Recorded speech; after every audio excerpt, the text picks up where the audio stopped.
I V M.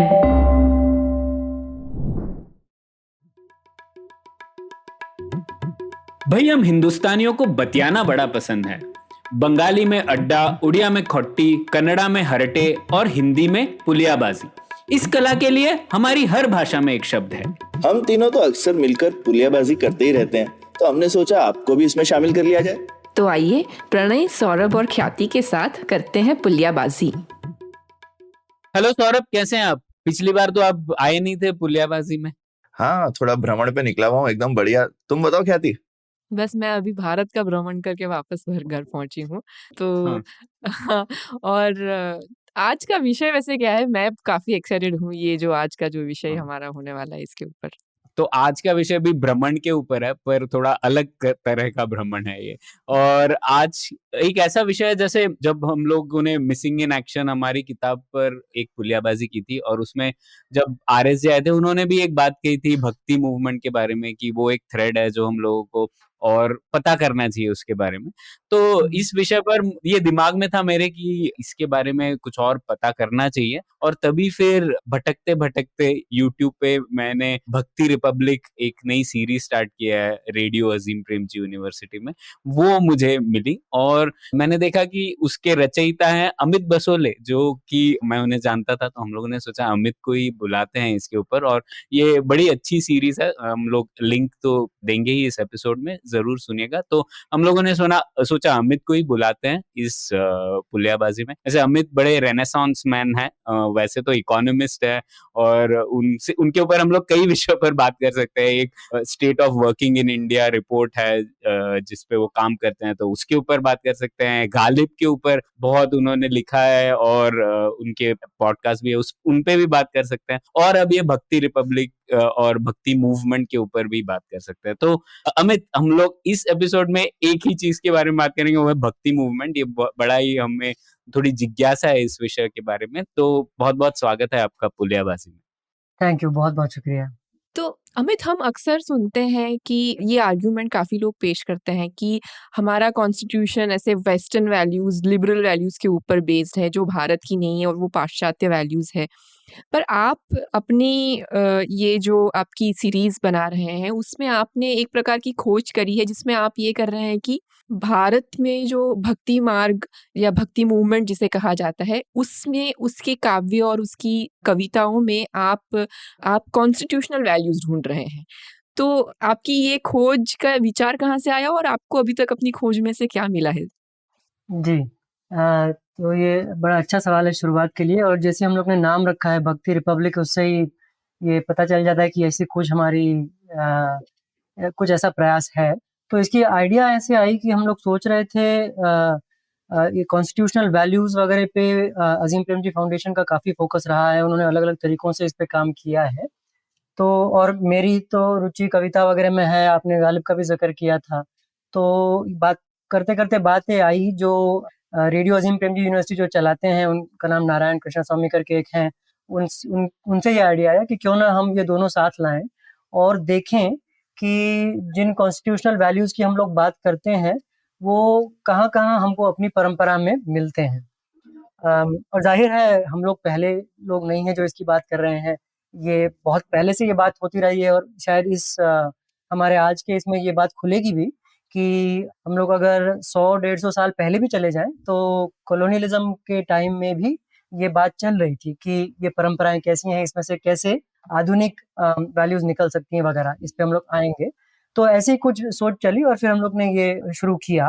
और ये radio अज़ीम Premji university पे काफ़ी और शोज़ इसके इर्द-गिर्द भी हैं। तो मैं आपके लिसनर्स को कहूँगा कि आप वेबसाइट पे भी जाके देखें। इंडिया प्रोजेक्ट करके एक है, तो जो कोई भी इंडिया में रुचि रखता है आर्ट्स और कल्चर और इस सब के इंटरसेक्शन में, और ना ही सिर्फ़ ये इनफैक्ट इवन स्पोर्ट्स साइंस वगैरह भी, वो ज़रूर जाके देखें। तो लेकिन ये आपने जो बात शुरू की ना, लिबरल वैल्यूज़ एंड वेस्टर्न लिबरलिज़्म, तो इसमें शायद एक फ़र्क अच्छा हम लोग कर सकते हैं, जो उपयोगी है, वो ये है कि स्पेसिफ़िक इंस्टीट्यूशनल फॉर्म्स, जो ढाँचे हैं इंस्टीट्यूशन के, वो और उनके पीछे जो वैल्यूज़ हैं, ये 2 अलग चीज़ें हैं। ज़ाहिर है सब लोग जानते हैं कि जब हम लोग लिबर्टी, इक्वालिटी, फ्रेटर्निटी, जस्टिस की बात करते हैं, ये बड़े-बड़े आइडियाज़ हैं, इनके क्या रूप हैं? समाज के इंस्टीट्यूशंस और उनके ढांचों में ये बहुत फ़र्क इस पे पड़ सकता है।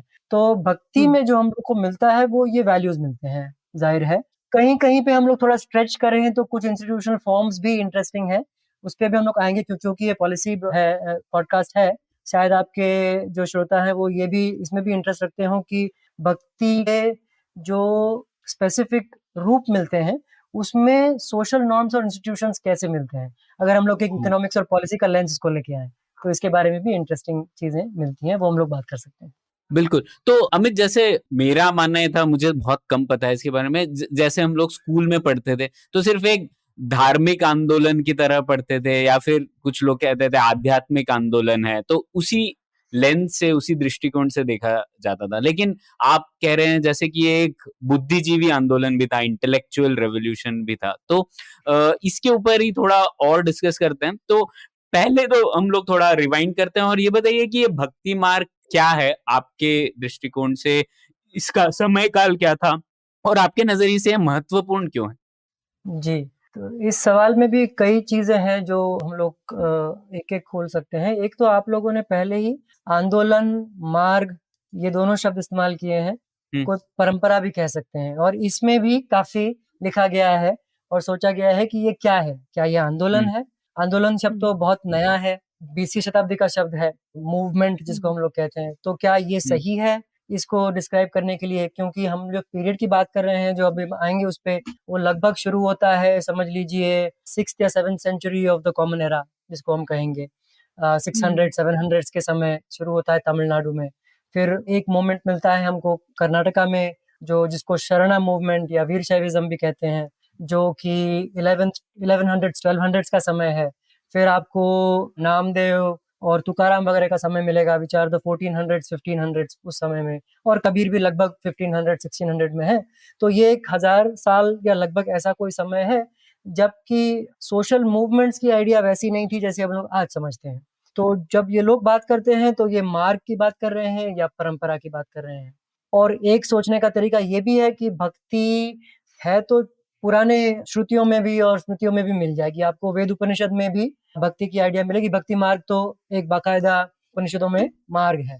तो ये आइडिया तो पुरानी है कि डिवोशन एंड पर्सनल डिवोशन जो है, परमात्मा के प्रति आपकी व्यक्तिगत भक्ति आपको उसके उनके पास ले जा सकती है। ये आइडिया कोई भक्ति परंपरा जिसको हम लोग कहते हैं उससे नहीं आई, उसके पहले की आइडिया है। लेकिन इसमें कुछ खास बातें हैं, जो मैंने जो ये मूवमेंट्स या मोमेंट्स कह सकते हैं आप उसको, जो मैंने कहे, जो महाराष्ट्र में वारकरी मोमेंट है या कर्नाटका में शरणा मोमेंट है या नॉर्थ में निर्गुणियों का मोमेंट है, कबीर रायदास का है, उसमें एक खास बात है। ये मैंने ही नहीं, कई लोगों ने कहा है, और वो ये कि बहुत से ये जो लोग हैं जो कि इस मार्ग में अपनी एक छाप छोड़ गए हैं, वो पेशे के रूप से भगवान के बारे में सोचने वाले लोग नहीं हैं। They are not professional thinkers of what divinity is या थियोलॉजी इज।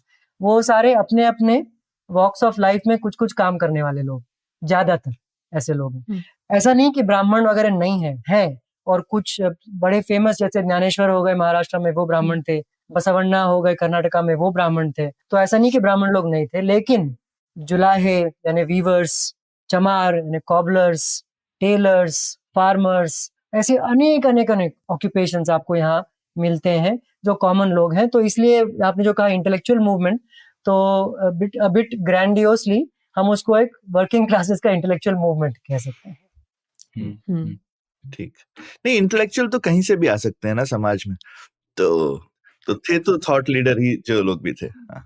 बिल्कुल, लेकिन ये आपने अच्छा कहा कि कहीं से भी आ सकते हैं, ये तो हम लोग एक्सेप्ट करेंगे, ज़्यादातर लोग एक्सेप्ट करेंगे। लेकिन अब कुछ हम लोग उदाहरण लेंगे कविताओं के।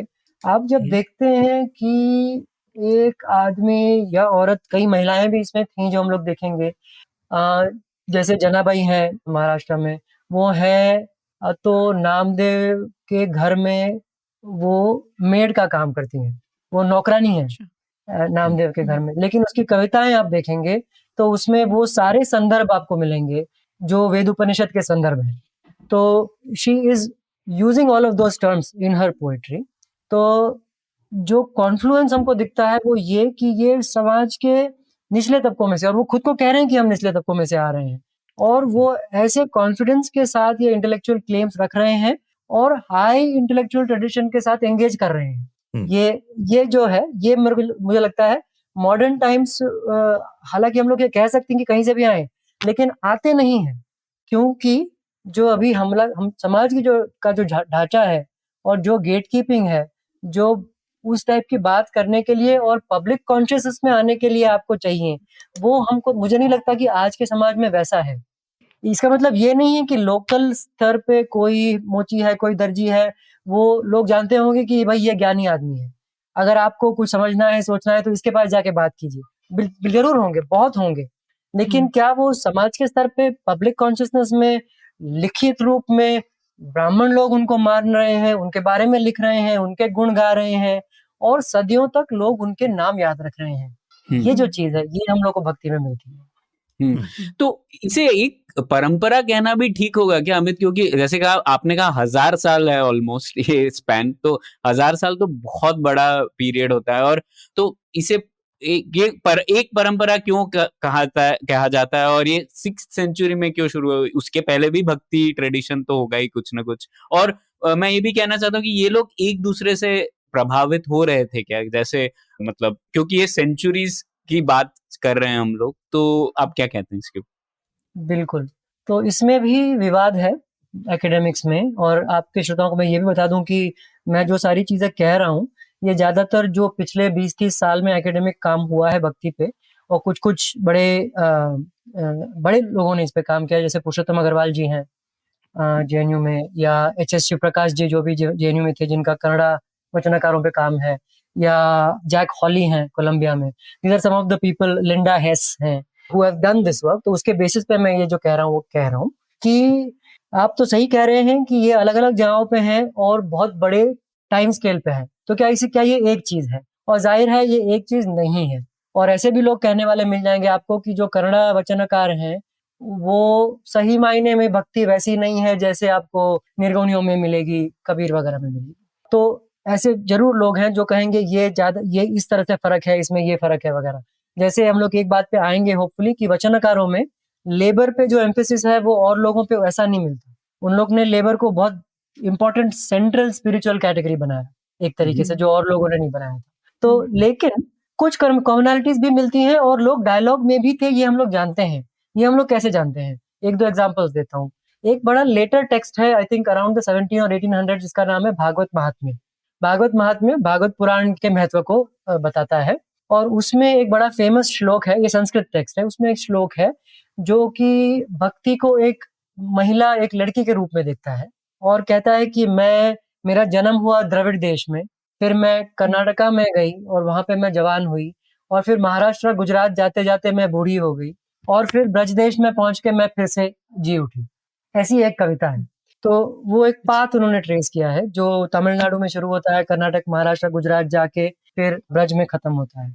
और इस श्लोक को लेकर के काफी लोगों ने एक क्लेम किया है कि there was a national consciousness of some kind. National यानी अब उसको मॉडर्न नेशन स्टेट तो नहीं कह सकते, लेकिन some civilisational kind of consciousness was there.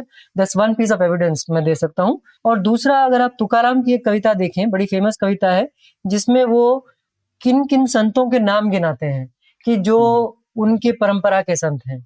तो उसमें जो नाम आते हैं उसमें, और उन्होंने हर नाम के पीछे उनकी जात जोड़ी है, जिससे हमसे ये भी पता चलता है कि एक बड़ा एक्सप्लिसिट टाइप ऑफ ये रीजनिंग था।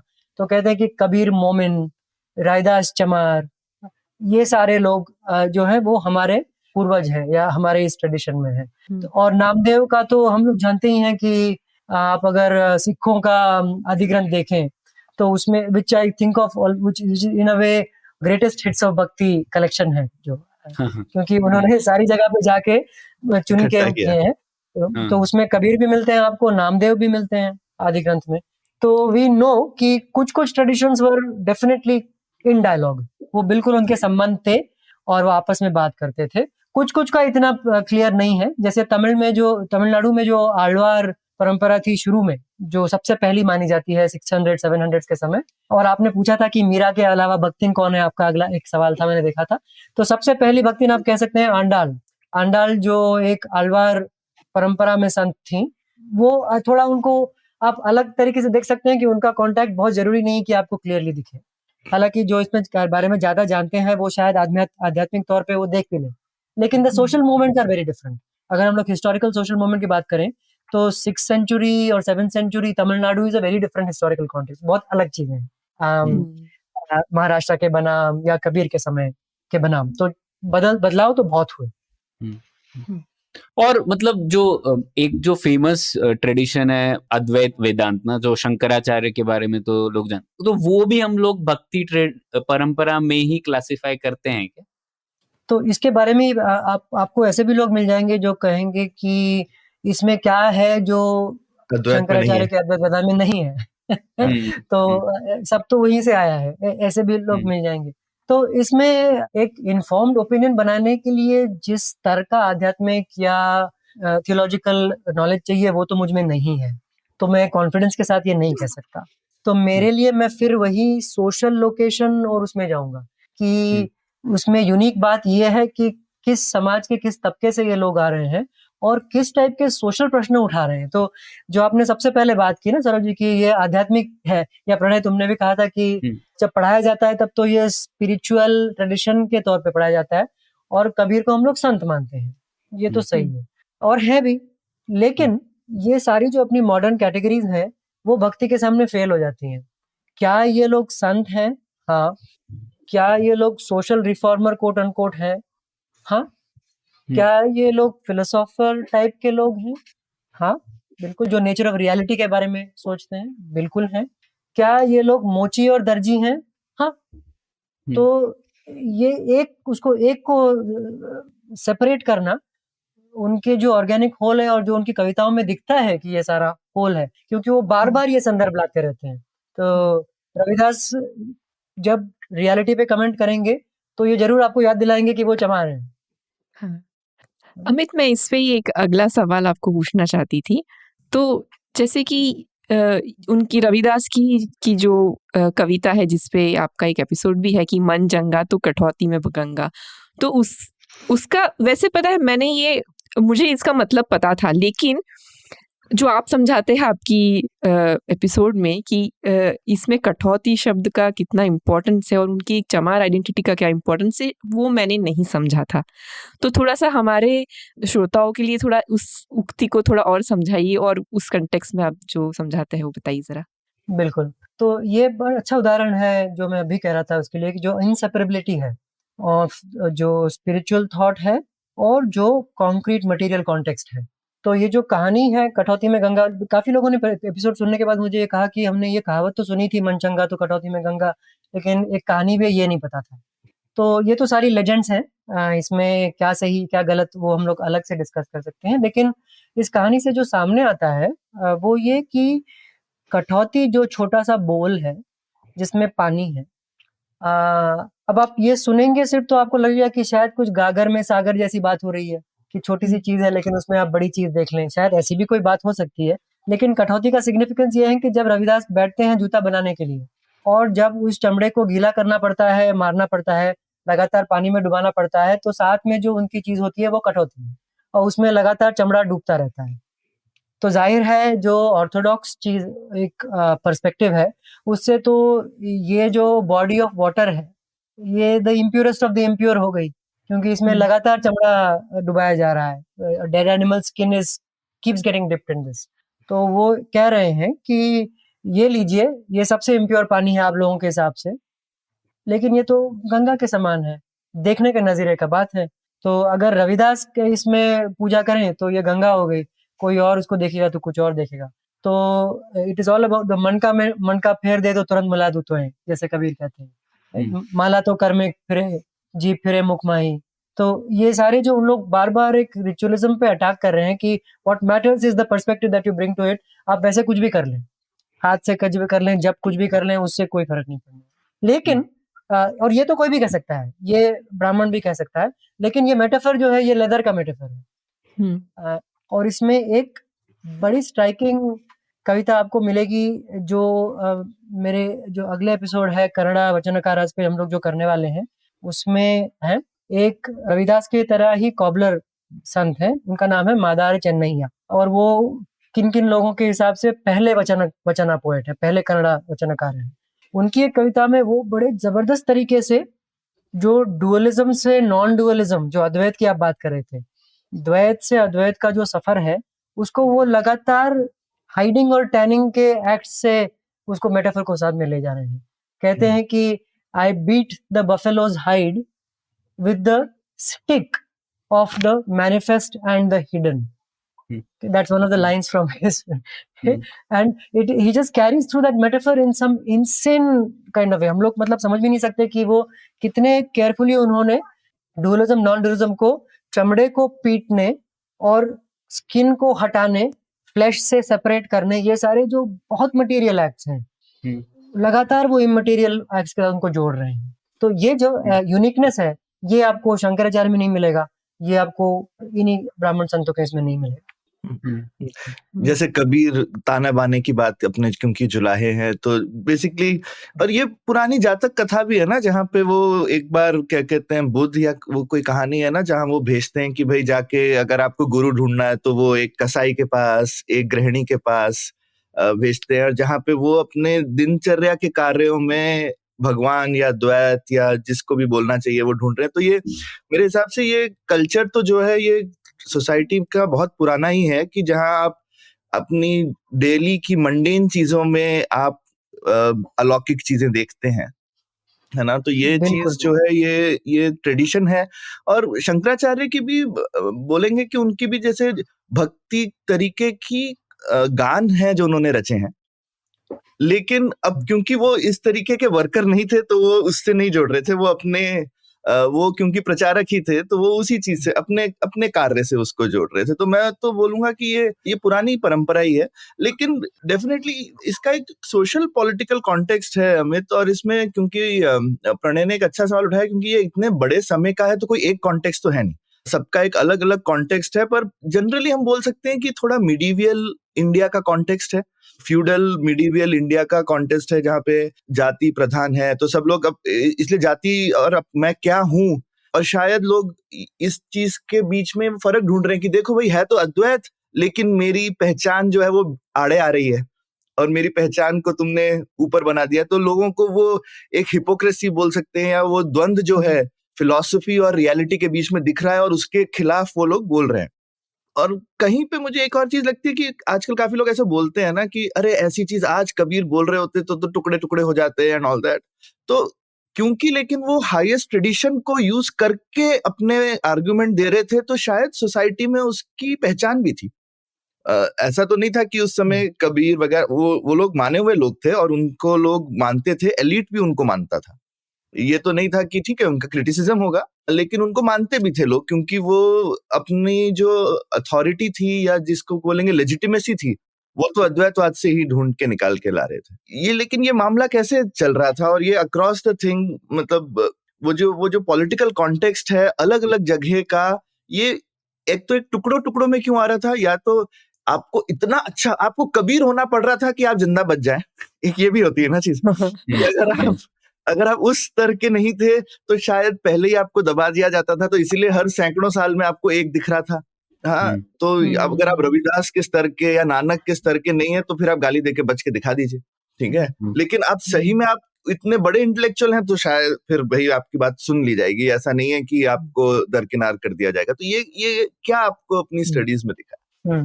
हाँ, इसमें कई अच्छे पॉइंट्स हैं। तो मैं शुरुआत इससे करता हूँ कि आपने जो मिडिवल इंडिया की बात की, तो ऑफ कोर्स जाहिर है ये बड़ा समय है, तो इसमें बहुत सारे चेंजेस हुए। लेकिन मैं हिस्टोरियन तो हूँ नहीं, लेकिन मैं जितना पढ़ता हूँ हिस्ट्री के बारे में, उतना मेरा इन पीरियड कैटेगरीज के बारे में कॉन्फिडेंस कम होता जाता है कि वाकई में हम लोग कह सकते हैं कि there is something called a medieval period और अ माइंडसेट, मिडिवल माइंडसेट भी लोग कह सकते हैं, जिसमें कि जाति प्रधान है वगैरह। मुझे लगता है कि a more fruitful way is to say कि स्पेसिफिसिटी क्या है किसी पीरियड की, स्ट्रक्चर के बारे में और एजेंसी के बारे में। If I use those social science words, कि एक हम जानते हैं कि सोसाइटी हैज स्ट्रक्चर्स, जाति है, पॉलिटिकल पावर है, क्लास है, पेट्रियार्की है, ये सारे स्ट्रक्चर्स हैं और ये इन अ वे परसिस्ट करते हैं, बस इनके रूप बदलते रहते हैं। तो एक स्पेसिफिसिटी इनकी है कि ये स्ट्रक्चर की क्या स्पेसिफिसिटी है, और उसके से भी सवाल आता है कि एजेंसी का क्या रोल है। तो जैसे पुरुषोत्तम अग्रवाल ने ये सवाल को सीधे उनकी जो किताब है अकथ कहानी प्रेम की, कबीर के बारे में, जो 10-15 साल पहले आई थी, this is the central question he ask, जो आपने भी पूछा कि क्या कबीर को हम एक हाशिए का फिगर माने, क्या वो रेडिकल थे, या इस पीरियड में जो जिनको अग्रवाल जी एक आरंभिक आधुनिक युग कहते हैं, early modern period, and there is some historical work now कि जिस पीरियड की हम लोग बात कर रहे हैं, late 15th and early 16th century, इसमें कुछ चेंजेस हो रहे हैं which are recognisably now modern etcetera, उसमें मैं अभी डिटेल में नहीं जाता। बट पुरुषोत्तम अग्रवाल जी का सवाल ये है कि ये क्या ये हाशिए की फिगर है, क्या ये रेडिकल है, और उनका जवाब है नहीं, कि ऐसे बहुत लोग हैं जो ऐसा सोच रहे हैं।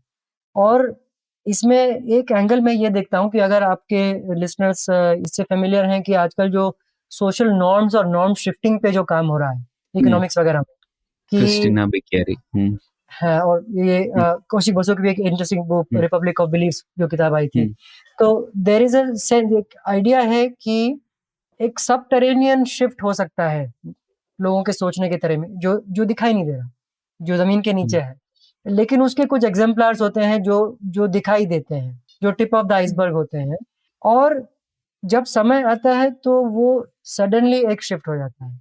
जो एग्जाम्पलर है वो ये दिखाता है लोगों को कि अरे ऐसा तो लोग सोचने वाले हैं, ये सोच कोई गलत नहीं है, कि ये लोग जो बात कर रहे हैं, ये ब्राह्मण लोग हैं या मुल्ला लोग हैं, ये काजी लोग हैं, कहते हैं कि भाई ये करो तो ये होगा। मुझे तो हमेशा से ही लगता था कि ये कुछ बकवास टाइप की आप बात कर रहे हैं, लेकिन मुझे लगता था कि सिर्फ मैं ही ये सोच रहा हूँ, और अब along comes a person who is very popular, लोग अरे ये तो ये बात कर रहा है, तो सडनली थिंग्स स्टार्ट शिफ्टिंग। और जो कबीर या इन लोगों की जो एक एज है या डेंजर है सोसाइटी को, जैसे कबीर की फेमस कहानी है सिकंदर लोधी के बारे में, जो मैंने अपने पॉडकास्ट में कही भी थी, कि जब बनारस के ब्राह्मण और मुल्ला जाते हैं कि भाई इसका कुछ कीजिए, लोग इसकी बात सुनने लगे हैं। वो अनंत दास की जो मैंने कविता उसमें भी सुनाई थी कि ताते हमें माने न कोई जब लग जुलाहा काशी हुई, जब तक ये जुलाहा काशी में बक रहा है तब तक हमारी बात नहीं कोई सुन रहा। तो that kind of sense, that is what Purushottam Agrawal is sort of trying to build on, कि क्या हम अगर ये आइडिया एंटरटेन करें कि ये लोग एग्जाम्पलर्स हैं, हाँ, एक्स्ट्राऑर्डिनरी शार्प है, हाँ, शास्त्रों को और सबको लेकर के साथ चलना और इन 5 पंक्तियों में कहना ये क्या हर कोई की बात बस की बात नहीं, लेकिन जो भावना व्यक्त हो रही है या जो रवैया व्यक्त हो रहा है, जो आइडिया व्यक्त हो रही है, वो शायद लोग और भी सोचते हों। और इससे फिर मैं लास्ट पॉइंट सौरभ जी आपका जो कहूंगा कि इन लोगों से हम लोग को क्या दिखता है कि एजेंसी का क्या महत्व है, even in a medieval period where we think that structure determines all, कि आपका सर्कमस्टांस जो है उस पे आप तय हो गए क्या करने वाले। ये तो मॉडर्न आइडिया है कि मैं इसको छोड़ के कुछ करूंगा, बिल्कुल ऐसा नहीं है। That dialectical relationship is there everywhere, but the specificity could be different, और वो समझने की जरूरत। तो ये आप बोल सकते हैं कि एक जो कॉमन चीज है शायद जो इनको सब लोगों को दिखती है कि भाई मतलब हमारी फिलॉसफी तो इतनी ऊंची है और रोजमर्रा में हम कहाँ पे फंसे हुए हैं बेवकूफी में, और हमारी जो एक तरह से सोशल स्ट्रक्चर और फिलोसफिकल ट्रेडिशन का जो गैप है उस पे कटाक्ष है, और वो एक कॉमन चीज है नहीं इन सब के बीच में। बिल्कुल, और आई थिंक ये तो आपको शायद दुनिया के और कई कॉन्टेक्स्ट में ये एग्जैक्टली ये चीज मिल जाएगी कि जो प्रोटेस्टेंट मूवमेंट्स हैं, और कई लोगों ने शुरू में भक्ति को वो भी उस रूप से भी देखा था कि ये तो इंडिया का प्रोटेस्टेंट मूवमेंट है। There have been many interesting perspectives, जैसे जैसे कॉन्टेक्स्ट बदलता गया। जब पहले क्रिश्चियन मिशनरीज और पहले इंडियन कन्वर्ट्स हुए क्रिश्चियनिटी के, they saw it as an Indian protestant movement, कि ये एग्जैक्टली जो कैथोलिक्स का जो एक अपैरेटस बन गया था, और जो which was getting in the way of the simple direct message of Christ, कि जीसस का मैसेज तो बहुत आसान बहुत सिंपल है, और आपने इसको ये करके रख दिया है, तो अब we are going to cut through that. तो उसके साथ भी कंपेयर किया। कुछ लोगों ने उसको इस्लाम के दायरे में भी देखा है कि आप लोगों ने जो एक सवाल था सोशल कॉन्टेक्स्ट का, तो लगभग 1300 1400 के साथ and certainly around Kabir's time, Islam is a very big context.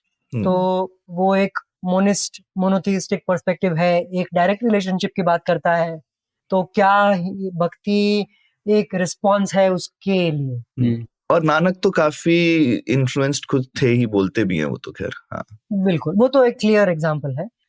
मैं ये नहीं कह रहा हूँ कि जरूरी है कि ऐसा देखा जाए, I think it is its own thing. भक्ति एक अपनी एक परंपरा है, और जैसा कि हम लोग ने कहा उसकी एक कंटिन्यूटी है जो इस्लाम और क्रिश्चियनिटी इंडियन इन्फ्लुएंस के बहुत पहले से आ रही है, तो ये सब बिल्कुल। तो है।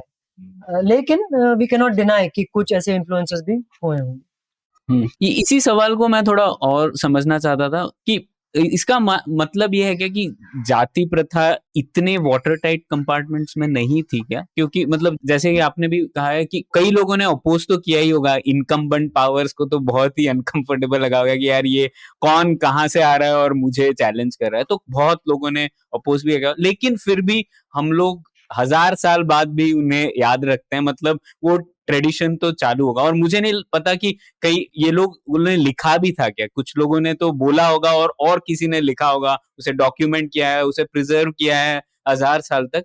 तो इस द्वंद को हम लोग कैसे समझे?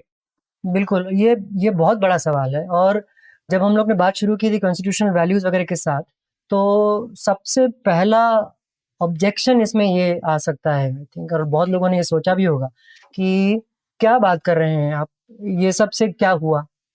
What were these revolts, so called these criticisms, where did they go?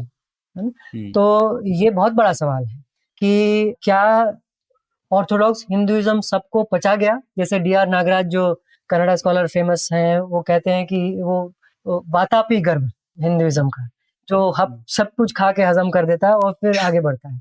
तो is this what happened that there were these counter revolutions, और इस सारा जो एज था, इसका रेडिकल एज था, वो निकल गया और आप फिर वहीं रह गए जहाँ थे। ऐसा भी सोचने, तो जैसे अंबेडकर का एक बहुत बड़ा फेमस वो है, जब वो भक्ति के बारे में बात करते हैं तो वो कहते हैं वेरी शार्पली कि आप अगर पंढरपुर चले गए, आपके गले में तुलसी की माला आ गई, he is drawing on this very prominent kind of symbol, आपके गले में तुलसी की माला आ गई, क्या इससे आपको सरकारी नौकरी मिल गई? क्या इससे आप कर्ज से मुक्त हो गए? ऐसा तो कुछ नहीं हुआ, तो क्या बात कर रहे हैं? तो दैट काइंड ऑफ जो एक मटेरियल कॉन्सिक्वेंस है और एक जो स्पिरिचुअल नीड है, the thing is that the destruction of this apparatus needs both. इसको, इस ढांचे को फोड़ने के लिए एक स्पिरिचुअल, क्योंकि ये केवल मटेरियल सिस्टम नहीं है, इसका एक अलग टाइप का वर्किंग है, तो there is a spiritual edge to it, उसका एक अटैक अलग है, और एक मटेरियल है, उसका एक अटैक अलग है। तो ये भक्ति मूवमेंट जो है, it is in that way a spiritual attack. लेकिन it was not successful, we have to admit that उसका जो मटेरियल ट्रांसफॉर्मेशन है वो तो नहीं हुआ, तो इसको कैसे सोचें हम? लेकिन इसमें हम अमित ये भी तो सोच सकते हैं कि पता उनका ऑब्जेक्टिव भी ये था कि नहीं, हम तो आज मटेरियल कॉन्टेक्स्ट में डिस्कस कर रहे हैं, लेकिन एक तरह से तो उनका जो रेवोल्यूशन ही मैं बोलूंगा वो सक्सेसफुल था, जहां पे उन्होंने बोला कि भाई भगवान सबको एक्सेसिबल है, आपको सिर्फ आवाज लगानी है ना, तो आपके और भगवान के बीच में कोई नहीं है, जो ये एक मूल सिद्धांत है भक्ति का, वो तो उन्होंने बिल्कुल, जिसको बोलना चाहिए अनडिनायबल सक्सेस, उसको तो वो जीत गए वो लड़ाई को। तो एक आध्यात्मिक विक्ट्री तो आप उनको दे ही सकते हैं। हम भले ही बाकी जगह से लोगों को काफी दिक्कत होगी कि सरकारी नौकरी नहीं मिली लेकिन सिर्फ सरकारी नौकरी के पीछे ही तो आदमी नहीं है, आदमी की जो एक आध्यात्मिक भूख है कि क्या इन लोगों ने मुझे दूर कर दिया है भगवान से। तो और कि वो जो मन चंगा कटौती में गंगा, वो बहुत बड़ा स्टेटमेंट है। मतलब ठीक है भाई, आप मेरे लिए मंदिर का दरवाजा बंद कर सकते हो, लेकिन भगवान अगर मेरे ही पास है तो आप क्या कर लोगे मेरा? हाँ, तो I think again I perhaps lack the depth and expertise to really do justice to the complex जो रिश्ता है वो बड़ा कॉम्प्लेक्स है। जाति, भक्ति और जो कबीर और उनके समय के बाद में मॉडर्न डेवलपमेंट्स हुई, ये बड़ा कॉम्प्लिकेटेड है।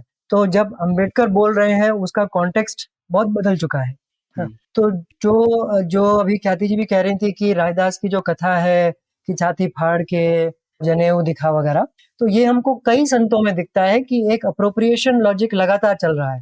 तो कबीर वास्तव में तो थे ब्राह्मण के पुत्र, अब उनकी माता ने उनको त्याग दिया, है ना? तो फिर सब हल हो गया। अब तो पता चल गया कि उनकी ये क्यों इतना तेज है, तो है। तो ऐसी बातें बहुत सारी मिलेंगी।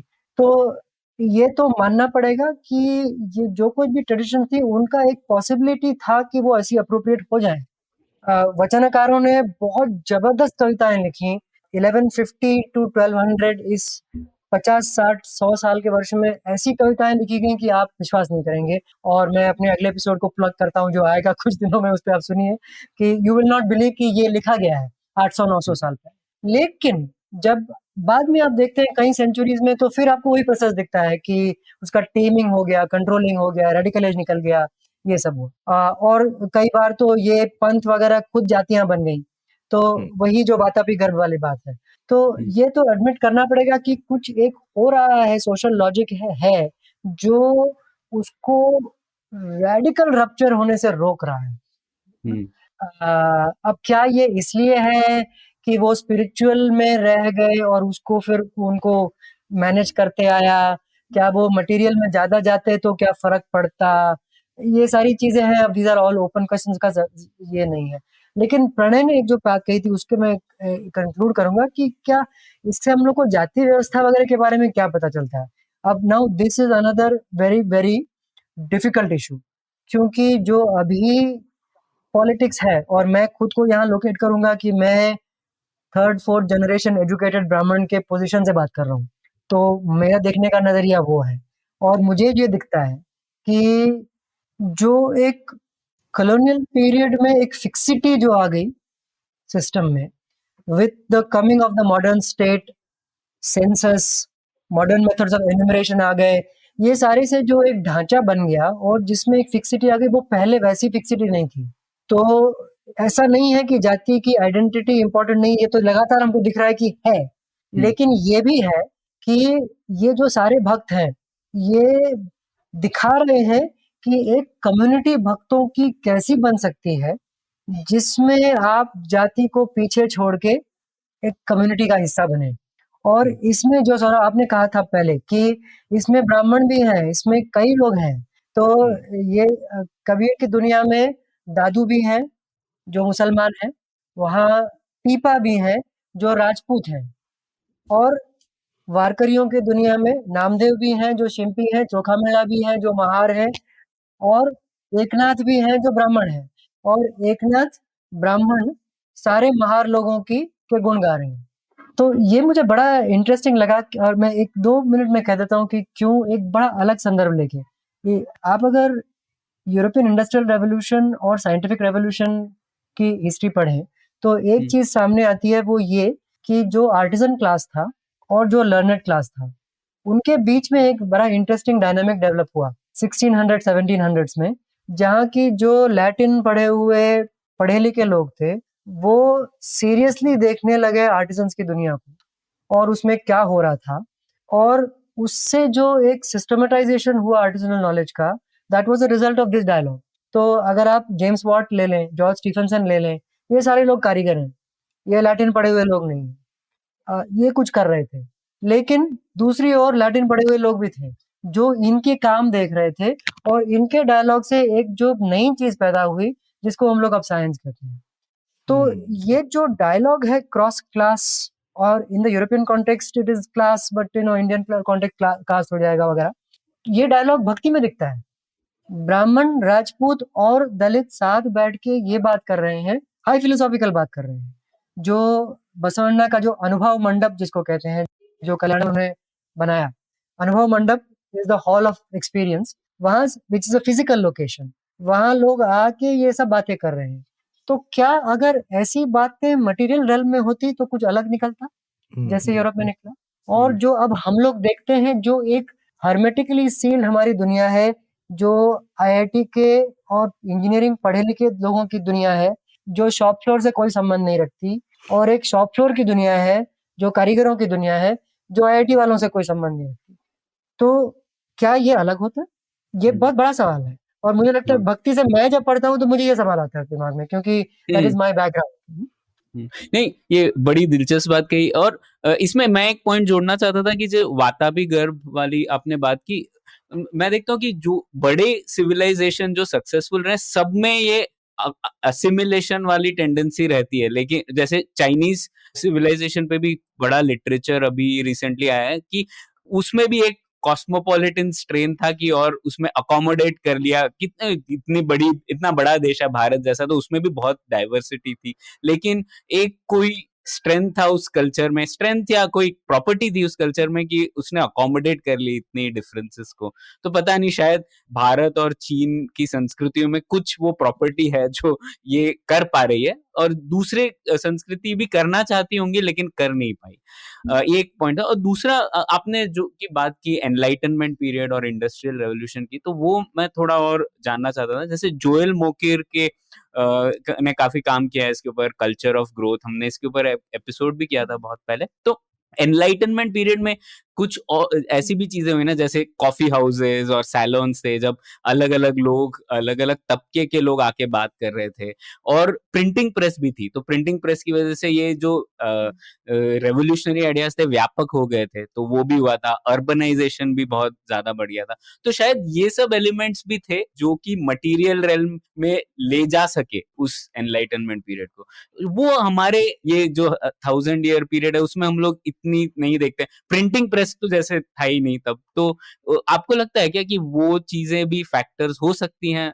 ये ट्रांसलेशन नहीं हुआ मटेरियल रेल्म में उसकी वजह? जैसे इसमें मैं मतलब प्रैक्टिकली जैसे मैं सोचता हूँ कि आपको एक अनुभव मंडप में फिजिकली आना पड़ेगा, जो कि कभी-कभी आपकी कास्ट अलाउ करेगी, नहीं करेगी। लेकिन अगर शायद एक छपा हुआ पर्चा होता, वो तो शायद आपके घर में पहुँच जाता, किसी दूसरे का भी। तो जो आइडियाज़ हैं वो अक्रॉस कास्ट और क्लास जा सकते हैं, जैसे ही वो लिखे जाते हैं। लेकिन अगर वो सिर्फ बोले जाएँगे तो फिर एक बाउंड्री है, और वो हमारी सोसाइटी की जो बाउंड्री है उसको क्रॉस करना मेरे ख्याल से यूरोप में भी मुश्किल है। तो वो ये आपको लगता है क्या कि ऐसा हो सकता है?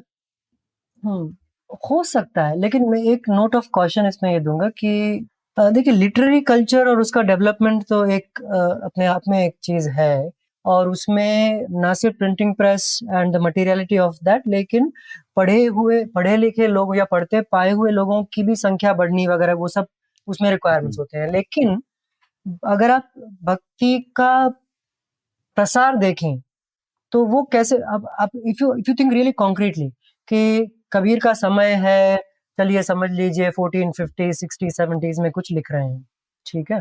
1500s के समय देख लीजिए। अनंत दास 1600 में कुछ लिख रहे हैं कबीर के बारे में। फिर उनके 100 साल बाद कोई और लिख रहा है वगैरह, और उसके इंटरिम में कबीर फैल रहे हैं। वो कैसे फैल रहे हैं? क्या हो रहा है? क्या कबीर ये व्यक्ति को किसी ने सुना? उनके लोग कहीं-कहीं गए, फिर उन्होंने कहा कि भाई ये सुनो, ये मैंने सुना था, किसी और ने सुना। और हम लोग जानते हैं कि ये ऐसे ही हुआ, क्योंकि जैसे कि मैंने अपने एपिसोड में कहा था कि अगर हम लोग फेमस सिंगर्स को पूछें कि आपने कबीर कहाँ से सीखा, तो वो ऐसे ही कुछ कहानी बताते हैं, कि ये फलाना आदमी था, ये जैसे फरीद अय्याज कहते हैं गधा गाड़ी वाला था वगैरह। तो ये जो मैकेनिज्म है, ये, और इसी की वजह से इसकी लिंग्विस्टिक कोरिलेट है कि ये भाषा कभी भी एक नहीं है। कबीर आपको पंजाब में अलग भाषा में दिखता है, राजस्थान में अलग भाषा में दिखता है, ब्रज में अलग भाषा में दिखता है, बनारस में अलग भाषा में दिखता है कबीर। तो वो जो भाषा बदलती रहती है, और उसके वजह से उसको जो एक मौका मिलता है फैलने का, वैसे फैला। तो I don't think that printing is pre condition की आपको फैलने से रोक रहा है। फैल तो वो जबरदस्त तरीके से रहे हैं।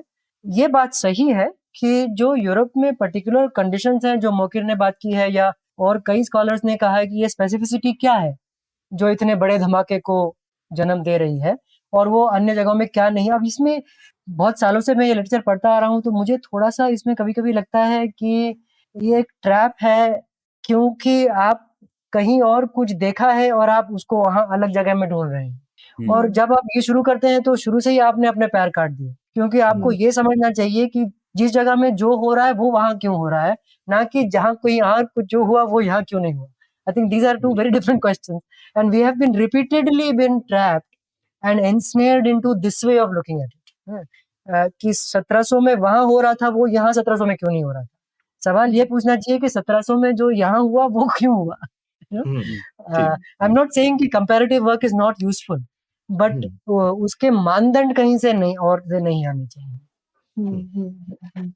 पर और हम ये भी नहीं कह सकते कि ये पूरी तरह फेल हुआ है, क्योंकि आज भी हम उसके स्ट्रैंड्स देख रहे हैं ना। और अगर हम वारकरी ट्रेडिशन देखें महाराष्ट्र में, तो मतलब ये एकेडमिकली मैं नहीं कह सकती हूँ, पर आप एक थ्रेड देख सकते हो कि ये कास्ट स्ट्रगल वहां से कहीं ना कहीं वो इन्फ्लुएंस्ड है।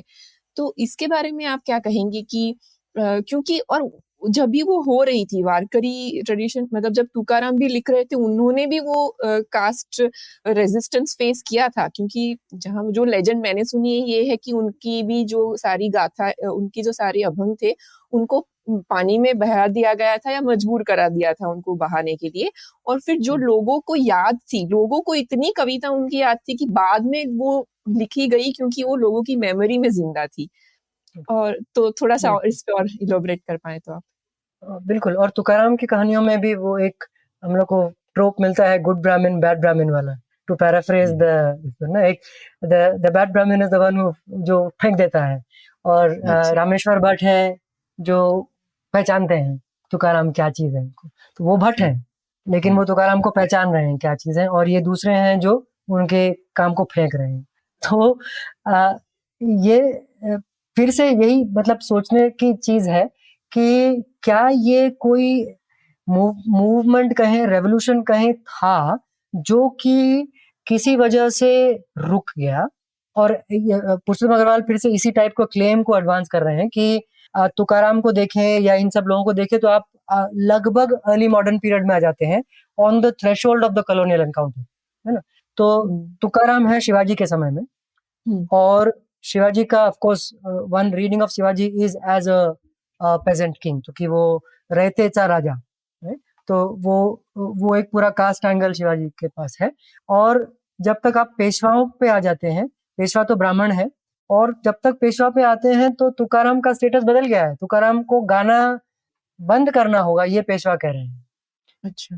तो ये जो ब्राह्मणिकल काउंटर रेवोल्यूशन है शिवाजी और पेशवाई के बीच में, कई लोग जो सबको साथ में गिन लेते हैं वो समझते नहीं है कि कितना बड़ा फर्क पड़ा बिटवीन द शिवाजी स्टेट जो 1640s 50s में जो हम लोग जानते हैं, जो वो कर रहे थे, जो करने की कोशिश कर रहे थे, एंड 1740s 50s में जो पेशवा स्टेट इमर्ज होता है, इसमें बहुत फर्क है, starting with the caste of the ruler and the institutions. तो और उसके बाद में जो कॉलोनियल एनकाउंटर है, और ये अग्रवाल ये कह रहे हैं कि उसमें जो एक मनुस्मृति का लिफ्टिंग इनटू विजिबिलिटी है और एक सर्टेन अंडरस्टैंडिंग है कि कास्ट का क्या रोल है, वो अलग है उसके पहले के समय के मुकाबले। फिर से दोहराऊंगा कि इसका मतलब ये नहीं कि जाति नहीं है या खत्म हो गई, लेकिन उसकी एक जो रवानी थी, उसकी एक जो मूवमेंट थी, movement not in the sense of social movement but जो बहाव था, वो रुक जाता है या अलग दिशा ले लेता है, जो फिर फुले और अंबेडकर का कॉन्टेक्स्ट है। और इवन ड्यूरिंग फुले's टाइम, ख्याति टू योर क्वेश्चन, फुले उनका सहारा ले रहे हैं, वो जान रहे हैं कि ये लोग क्या थे और क्या उन्होंने क्या किया, तो उनके बातों में ये चीज आती है। और अंबेडकर का भी मैंने वो सेंटेंस कोट किया, लेकिन it is not that he did not understand the power, obviously उनको समझ में आता था कि ये क्या, वो बहुत उनकी समझ बहुत बड़ी थी इसके बारे में। तो वो सेंटेंस इसलिए है कि टू शो द कॉन्ट्रास्ट की स्पिरिचुअल मटेरियल क्या क्या कॉन्ट्रास्ट था, लेकिन ऑब्वियसली उनको ये जानकारी थी। तो ये लगातार चल रहा है मेरे ख्याल से, और ये अभी भी रुका नहीं है, मतलब। और the whole reason to do this project is कि हम लोग कहाँ से इसकी थ्रेड उठाएं और आगे बढ़ सकते हैं। या ये कह सकते हैं, मैं कभी कभी ये भी सोचता हूँ कि कबीर हुए, नानक हुए, पर आजकल के देश में नहीं दिखता, क्योंकि शायद वो एक तरह से लड़ाई अब बदल गई है। उन्होंने जो स्पिरिचुअल लड़ाई थी वो तो जीत ली, और फिर अब मटेरियल रेम की लड़ाई है और उसी में चल रही है। क्योंकि आज की डेट में हमारी सोसाइटी में अब कोई डिस्प्यूट तो नहीं करता, कोई ये नहीं बोलता, मतलब कबीर रेवर्ड फिगर है सभी के लिए, कोई भी ऐसा नहीं बोलेगा कि, और जो कबीर को बुरा बोल रहे होंगे बोलेंगे कि हाँ उनको इतनी सब दिक्कतें देखनी पड़ी, पर कबीर को तो आप बोल सकते हैं कि कबीर तो जीत ही गए। मीरा जो है, कबीर है, नानक है, ये सब रेवर्ड फिगर हो गए हैं सोसाइटी के। तो लेकिन मटेरियल वर्ल्ड में नहीं जीते हैं, तो लड़ाई अब अलग रेल में चली गई है। तो अब वो शायद उस तरीके के रेवोल्यूशनरीज की जरूरत नहीं बची है, और ये अब फोक ट्रेडिशन में आ गए हैं। रेवोल्यूशनरी फोक बन जाए तो फिर तो वो एवरीडे हो जाते हैं। और आपका एक एपिसोड भी है जहां आप देखते हैं कि भक्ति की वजह से और वो ट्रेडिशन से फिल्मी म्यूजिक कितना इन्फ्लुएंस्ड वगैरह है। तो एक तरह से अब फिल्म तो मतलब एकदम मास मीडिया बन गया है, तो इतना मास तो और कुछ भी हमारी कोई भी और आध्यात्मिक ट्रेडिशन इतनी मास नहीं है जैसी भक्ति है।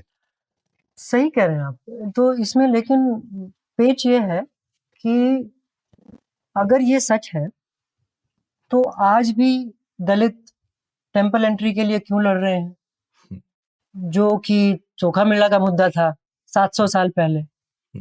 और आज भी लोग छुआछूत क्यों कर रहे हैं, जबकि कबीर ने कहा था कि अगर तुम किसी के छूने से नहाते हो तो भाई तुम बेवकूफ हो।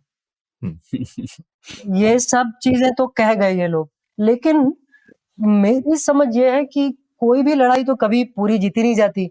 और इसका सबसे अच्छा उदाहरण ये है कि सबको लगा था कि 60-70s में feminism was a one battle, contraception is a done deal. क्या हुआ? आज तक हम लोग अबॉर्शन और कॉन्ट्रासेप्शन को लड़ रहे हैं अमेरिका में। तो the forces that are behind these conflicts, I don't think ever go, nothing is settled. And one way to take away the, जो हम लोग बात करें लगातार कि इनको डीफाई कर लो, कबीर को संत बना दो, कहीं बिठा दो, तो फिर ज्यादा सोचने की जरूरत नहीं है कि वो क्या एक्चुअली कह रहे थे और आचार में कुछ बदलाव लाने की जरूरत है क्या। तो वो हम लोग फिर छोड़ देते हैं, ये प्रॉब्लम है। तो इसमें फंस कहाँ जाते हैं हम लोग, ये कि एक या दूसरा मुद्दा उठा, या तो ये कह लें कि ये तो बात खत्म हो गई, उन्होंने कह दिया, देखो कितने पॉपुलर हैं, इनकी बात सब लोग मान गए, ये भी सही नहीं है।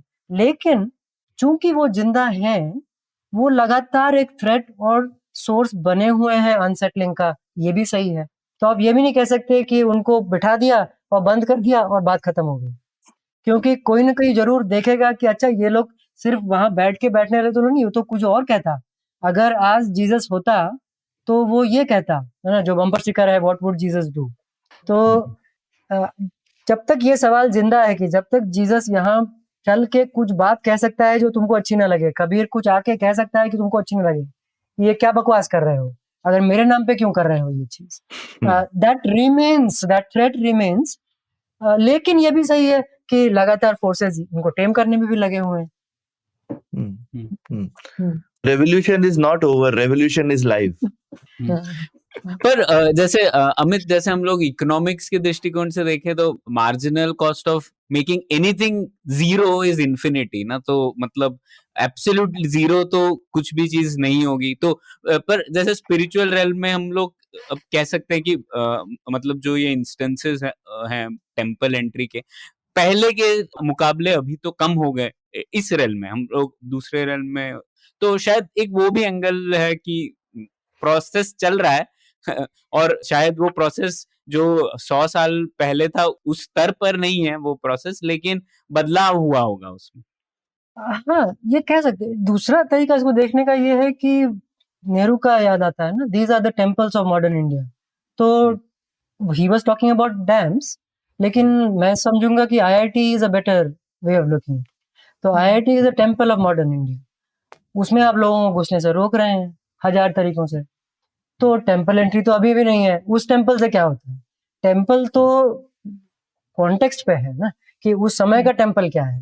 तो अगर उस हिसाब से हम लोग देखें तो फिर से वही बात निकल आती है कि अब टेम्पल है सरकारी दफ्तर, अब टेम्पल है आईआईटी, और वहां नहीं जाने को। मैं अब तब का समाज ऐसा था कि आप दर्जी हैं, मोची हैं, जो कुछ भी हैं, किसान हैं, जीने का स्तर कोई बहुत अलग थोड़ी है। It is largely horizontal, so the vertical differentiation इतना बड़ा नहीं है। जो कॉन्टेस्ट है वो इस रेल्म में है, स्पिरिचुअल रेल्म में, मटेरियल में नहीं है। उसका एक कारण है, और ये कारण तो अब जो है वो अलग हो गया कॉन्टेक्स्ट। तो maybe we can think of it that way. हाँ, ये भी अच्छा और दृष्टिकोण। प्रणय, मैं बोल सकता हूँ कबीर कम से कम बनारस में तो पूरी तरह से जीते हुए। बनारस में तो बिल्कुल भी कोई टेम्पल एंट्री वगैरह का इशू नहीं है मेरे हिसाब से, कोई भी मंदिर मुझे दिखा नहीं। बाकी प्रदेशों में काफी दिखता है, पर वहां पे आप किसी भी मंदिर में जाके भगवान को, जिसको इवन छूने को कहते हैं, गर्भगृह को भी प्रोटेक्ट करके नहीं रखा जाता है। तो अब मुझे ये नहीं मालूम कि ये कबीर का इन्फ्लुएंस है कि नहीं है, पर एटलीस्ट जो जिसके गढ़ बोला जाए हिंदुइज्म का, काशी, वहां पर तो आप बिल्कुल भी जाति जो है वो आपको भगवान से दूर नहीं रख सकती। लेकिन उसी काशी में अगर आज जुला, मैं कई काशी के जुलाहों को जानता हूँ, जो अब जुला वर्ड इज डेरिवेटिव वर्ड, तो आजकल बुनकर बोलते हैं। उस काशी का अगर कोई बुनकर आज लिखे कि यार गायत्री मंत्र बार बार बजा रहे हो, ये क्या बेवकूफी है। जो कि कबीर ने कहा। बिल्कुल। सौरभ ने कहा था कि हम लोग कहते हैं कि आज अगर कबीर कहता है तो उसको मार हाँ, पीटते वगैरह हाँ, हाँ, मुझे लगता है मारेंगे, है हाँ, ना। बनारस नहीं, का वो बात जुलाहा ठीक है। आज अगर कोई है जिसका नाम है बदरुद्दीन अंसारी और वो हुँ, लिख देता है कि भाई हुँ, ये तो बकवास चीज है, क्या कर रहे हैं आप लोग, भगवान तो फलाना ढिकाना। दैट का now that goes to the of course what you said कि वो जो तेज है, वो जो पर्सनालिटी का एक ये है जो कबीर में है, वो हर अंसारी में तो नहीं है, ये तो हुँ, जाहिर है। हुँ, लेकिन फिर भी मैं समझूंगा कि इसमें कुछ है। एक तो फिर से इस पे गौर करने की जरूरत है कि वो कैसा समय है जो कबीर जैसे लोगों को पैदा करता है। हुँ, What is that time when such people are born? Right? Now there is a role of agency, वो तो है ही बिल्कुल। कबीर थे क्योंकि वो इंडिविजुअल वो थे, लेकिन जो नाथ संप्रदाय है, जो सिद्ध परंपरा है, जो अद्वैत वेदांत वाले लोग हैं, जो सूफी हैं, ये सारे लोग हैं, ये क्रॉस रोड्स पे बुद्ध है। इस क्रॉस रोड पे कबीर बनारस में खड़े हैं। बनारस उस टाइप की जगह है, उस क्रॉस रोड पे खड़ा रह के वो आदमी ये कह पा रहा है क्योंकि उसको ये कॉन्फिडेंस है कि मैं इस सब का वारिस हूँ, हुँ, मुझे इस पे बोलने का हक है। तो केवल ये नहीं कि भगवान के सामने सब लोग एक हैं, कि ये जो इंटेलेक्चुअल एंगेजमेंट जो डीप लेवल पे हो रही है, to work with those concepts, ये मुझे बिल्कुल हक है ये करने का और मुझे कोई नहीं रोक सकता है करने से। ये रिवाइज करने की जरूरत है। This is what we, because we are that kind of place जहाँ पे ये सारे होते हैं। तो किसी भी आदमी को ये कॉन्फिडेंस होना चाहिए कि वो ये कर सके। वो सोसाइटी वो is what we need to create. हुँ, बिल्कुल। अमित, मैं आपको एक सवाल पूछना चाहती थी और शायद आप इस पे एपिसोड करेंगे कि नहीं मुझे नहीं पता है, पर मैंने ज़्यादातर जो हम सिर्फ मीरा के बारे में सुनते हैं जो एक महिला भक्तिन है, तो और क्योंकि काफ़ी सारे संतों की स्टूडेंट्स या डिसाइपल्स भी होती थी, लेकिन एटलीस्ट और मेरी जानकारी बहुत लिमिटेड है, तो उसका भी कारण है कि हो सकता है। तो कुछ बताएंगे कि और कौन सी महिलाएं थी जो इस भक्ति मार्ग में भी शामिल थी? बहुत हैं, तो मीरा का तो लोग जानते ही हैं। मीरा के साथ-साथ ही सहजूबाई थीं, जिनका बहुत कम लोग जानते हैं, उसी परंपरा में हैं। लेकिन उसके पहले आंडाल का तो मैंने ज़िक्र किया था। वचनकारों में जो कन्नड़ा वचनकार हैं, उनमें कई महिलाएँ हैं। अक्का महादेवी का नाम शायद लोगों ने सुना होगा, जो सबसे बड़ी जो 3 लोग कह सकते हैं, बसवन्ना, अलमप्रभु और अक्का महादेवी का नाम आता है इसमें। तो और लेकिन और कई वचनकारों में थी, और वचनकारों में एक दिलचस्प चीज़ ये दिखती है कि बहुत सारे हस्बैंड वाइफ कपल्स हैं, जो दोनों इस मूवमेंट में हैं, और दोनों लिख रहे हैं और एक दूसरे से बात कर रहे हैं। तो that's an interesting kind of thing. तो वहाँ पे भी हैं। ऑफ कोर्स वारकरियों में तो हैं ही, जनाबाई हैं, बहिणाबाई हैं, कान्हो पात्रा हैं, जो कि एक डांसिंग गर्ल स्लैश प्रोस्टिट्यूट कह सकते हैं। अलग-अलग तबकों से लोग आए हैं इसमें। तो काफ़ी महिलाएँ इसमें मिलती हैं। हालाँकि ये बात सही है कि परंपरा में जो ज़्यादा लोग याद रखे गए वो पुरुष हैं। लेकिन वो हम लोग ने जैसे बात की है, the construction of that tradition itself is a interesting thing to see कि किसको याद रखा गया, किसको नहीं वगैरह। ये तो अपने आप में सोचने की बात है। ठीक है अमित, बहुत मतलब ये तो ऐसी चर्चा है जो खत्म नहीं हो सकती और खत्म होनी भी नहीं चाहिए। ये हिंदुस्तान की अगर 1800 साल पुरानी चर्चा चल रही है इसके बारे में, तो उसमें अगर हम लोगों ने कुछ अंश बढ़ाया है और कुछ और लोगों को इस ट्रेडिशन में शामिल किया, तो हम अपने आप को सक्सेसफुल समझेंगे। और जैसा आपने बोला, लड़ाई ये कोई खत्म नहीं हुई है, ये एक समाज का द्वंद है जो चल रहा है। कभी कोई पलड़ा भारी रहेगा, कभी कोई रहेगा, और हमको सोचना भी नहीं चाहिए कि ये द्वंद खत्म हुआ है, क्योंकि जिस दिन हमने सोचा तो फिर खत्म हो जाएगा। तो ये द्वंद चलते रहना चाहिए, ये बहस, ये चर्चा और लड़ाई चलती रहनी चाहिए। इस बात पे ये पुलियाबाजी खत्म करते हैं। हमारे श्रोताओं को अगर कुछ सवाल हो, कुछ और वो हमको टिप्पणी करना चाहते हो, कैसा लगा उनको एपिसोड, हमको जरूर बताएं। धन्यवाद। शुक्रिया। उम्मीद है आपको भी मजा आया। यह पॉडकास्ट संभव हो पाया है तक्षशिला इंस्टीट्यूशन के सपोर्ट के कारण। तक्षशिला पब्लिक पॉलिसी में शिक्षा और अनुसंधान के लिए स्थापित एक स्वतंत्र संस्था है। आप दुनिया के किसी भी कोने में हो, आपकी उम्र कुछ भी हो, अगर आप पब्लिक पॉलिसी, विदेश नीति या टेक्नोलॉजी गवर्नेंस में रुचि रखते हैं तो तक्षशिला की वेबसाइट takshashila.org.in पर उनके कोर्सेज को जरूर चेक कीजिए। और अगर आप पुलियाबाजी में शामिल होना चाहते हैं तो हमसे कनेक्ट कीजिए puliyabazi@gmail.com पर या फिर @puliyabazi ट्विटर पर। शुक्रिया। IVM